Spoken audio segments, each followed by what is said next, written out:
حضرت شاہ ابرار صاحب رحمۃ اللہ علیہ کو حضرت تھانوی رحمۃ اللہ علیہ جو مجدد تھے 22 برس کی عمر میں خلافت ملی تھی. اتنے نیک تھے, اتنا نام ہی تھا محی السنہ, بس ہر وقت سنت کی فکر. یہاں آتے تھے ہندوستان سے 2 مرتبہ 3 مرتبہ, پھر اللہ کے پاس چلے گئے.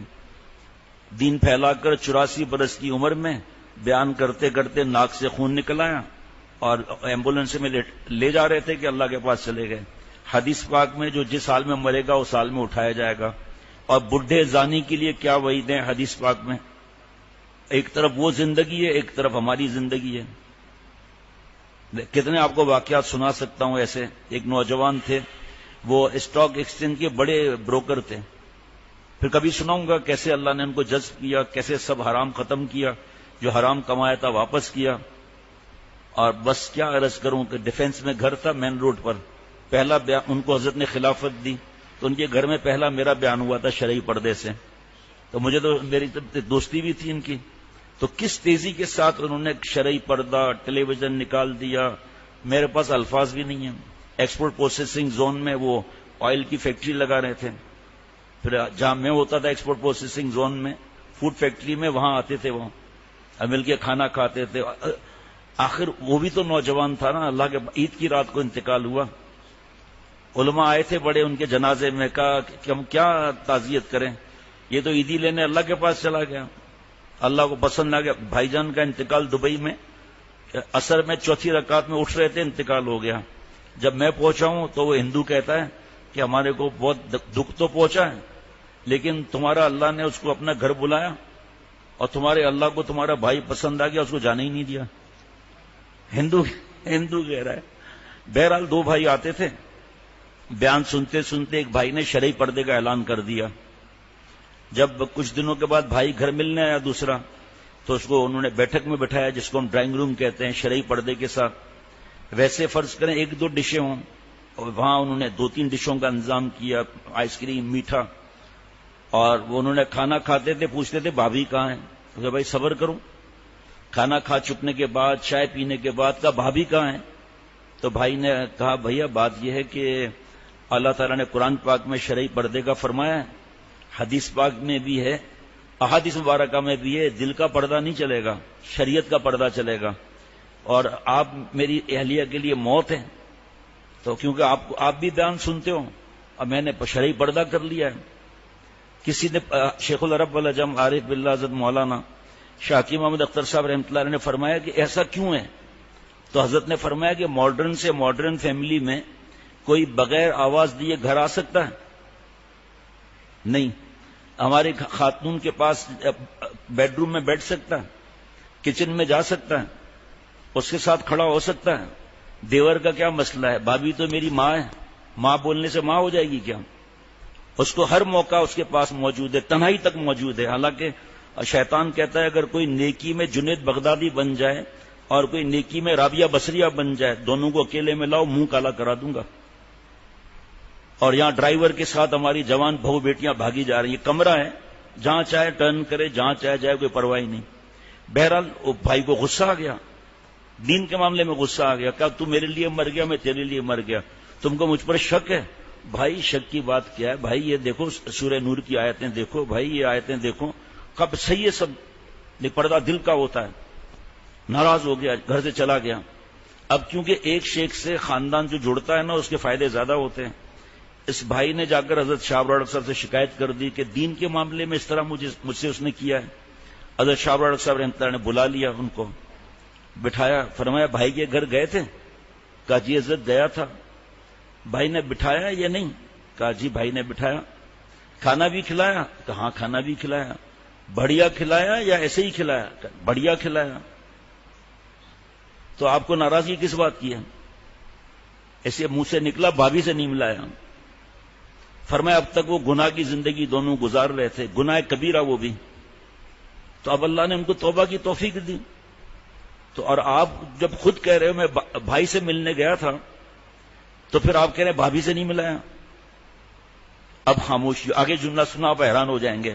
فرمایا دیکھو اللہ, یہ دل ہے نا, یہ اللہ کے لیے ایسے روشن ہے جیسے 12 بجے کا سورج بھی کیا بیچتا ہے. میں آپ کو 2 منٹ دیتا ہوں, آپ سوچو کہ آپ بھائی سے ملنے گئے تھے یا بھابھی سے ملنے گئے تھے؟ 2 منٹ کے بعد حضرت شاہ ابرار صاحب رحمۃ اللہ نے فرمایا بتاؤ بھائی، تو اس کی آنکھوں سے آنسو نکلنے لگے. کہا واقعی میں بھابھی کے پاس ملنے کے لیے گیا تھا. وہ گپ شپ اور آنکھوں کا زنا، بخاری شریف کی حدیث پاک، زنا العین النظر، آنکھوں کا زنا.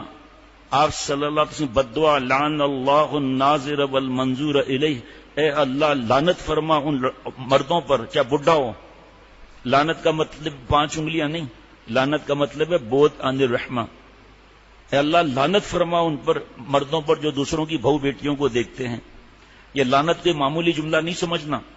سورہ یوسف میں 13ویں پارے کے شروع میں وما ابرئ نفسی، حضرت یوسف علیہ السلام نے جو فرمایا، اللہ تعالیٰ نے قرآن پاک کا جز بنا دیا.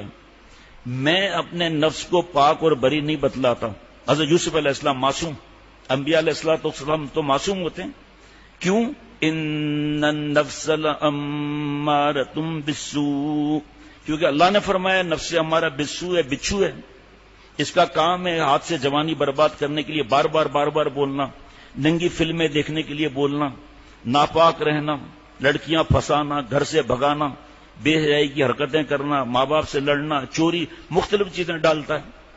اب اس سے بچنے کا طریقہ اللہ فرما رہے ہیں الا ما رحم ربی، جس پر رب کی رحمت کا سایہ ہو وہ بچ جائے گا. اور بد نظری پر کیا بد دعا ہے؟ لعنت کی. اور لعنت کا مطلب ہے بعد عن الرحمہ، اللہ تعالی کی رحمت سے دوری. اب جب رحمت سے دوری ہو گئی تو پھنس گئے، کیونکہ بچنے کا طریقہ ہے اللہ کی رحمت، اور لعنت سے دوری ہو گئی. ایک وقت میں 2 چیزیں جمع نہیں ہو سکتی. کھٹا اور میٹھا ایک ساتھ نہیں، رات اور دن ایک نہیں، گرمی سردی ایک نہیں. رحمت اور لعنت جمع نہیں ہو سکتے. رحمت سے اللہ کی حضوری ملتی ہے، لعنت سے اللہ کی دوری ملتی ہے. دوری اور حضوری میں تضاد ہے، اجتماع ضدین محال ہے. اس وقت میں یا اللہ کی رحمت کے سائے میں ہوں یا اللہ کی لعنت کے سائے میں ہوں، درمیان کی کھانچا نہیں ہے کوئی بھی. وہ رونے لگا، کہا حضرت آپ دعا کریں میں آج گھر میں جا کے شرعی پردہ کرتا ہوں. مجھے کہا ہے انہوں نے ایک خط میں کہ میرا حسن ایسا ہے میں یوں لڑکیوں کو پھنسا دیتا ہوں. میں نے لکھا کہ آپ قرآن پاک کی تفسیر دیکھو سورہ یوسف کی، اس میں لکھا ہے تمہارے حسن کا شکریہ یہ ہے کہ تمہارا حسن اللہ تعالیٰ کی نافرمانی میں استعمال نہ ہو. ہر 5 سال کے بعد حکومت بدلتی ہے، ہر 5 سال کے بعد حسن کی بھی حکومت بدلتی ہے. بڈھا ہو جائے گا پھر کیا عشق لڑائے گا، بڈھی ہو جائے گی تو اس پر ثمرقند بخارا فدا کرے گا. اب اللہ تعالیٰ دیکھ رہے ہیں، غور سے سننا قرآن پاک کی آیت الم یعلم بان اللہ یرا، کیا انسان کو معلوم نہیں کہ اللہ اسے دیکھ رہا ہے. اب اللہ دیکھ رہا ہے، غور کرنا.